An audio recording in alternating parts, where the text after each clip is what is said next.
Hello everyone, it's me again coming back with another video about how to make your scores look professional as best as we can with Musescore. This one actually took a long time to learn because I was searching through forums and trying to go on the website for Musescore and I couldn't find anything until I just decided to mess around with some stuff and I figured something out. Now, just like, and I'm going to bring it back here for a second, just like any other work, we have letter names or at least measure numbers on multiple parts of the score. This score, let me find a number.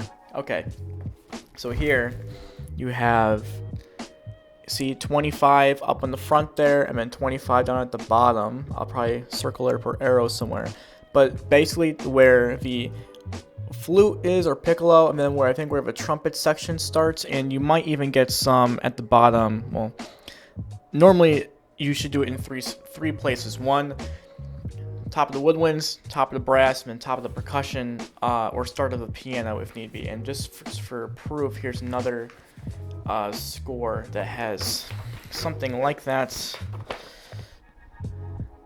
Bam, you see at the top there in both parts. See? So you want to make it, and that's just so the conductor knows where they are. If they're looking at a certain place, if they're rehearsing stuff, just make sure to go back to that place. So I'll bring it back to Musescore. As you see, I have my letter here, but if I scroll down, there's nothing here because when I try to duplicate it, and I'll try and duplicate it now with, would it be text? Click on that. Right now it's here, and then I drag it down. I'm trying to, and oh, look at that. Look at that. It's just dragging it all the way down, and I can't move it anywhere. It got frustrating after a while. Let me back up here. So, what do you got to do?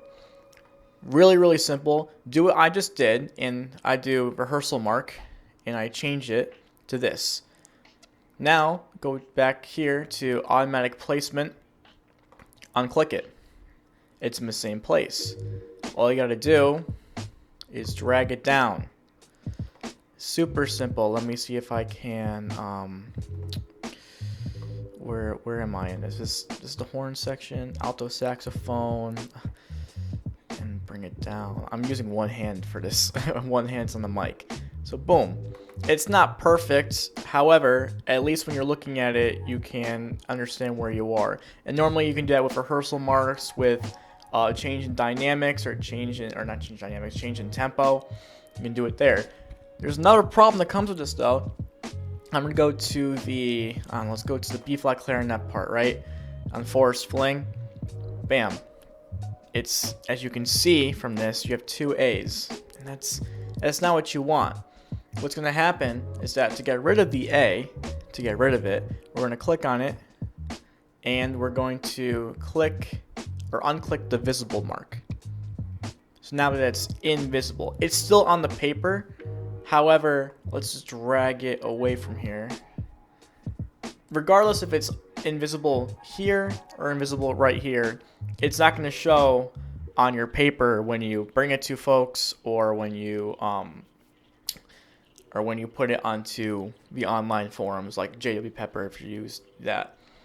That took me way too long to not only explain, but to try out. It took me months to figure out how to do this for other pieces.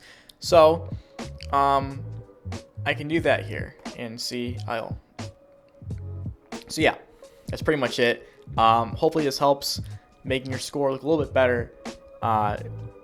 Subscribe for more content, and I will be here and see you in the next one. Peace.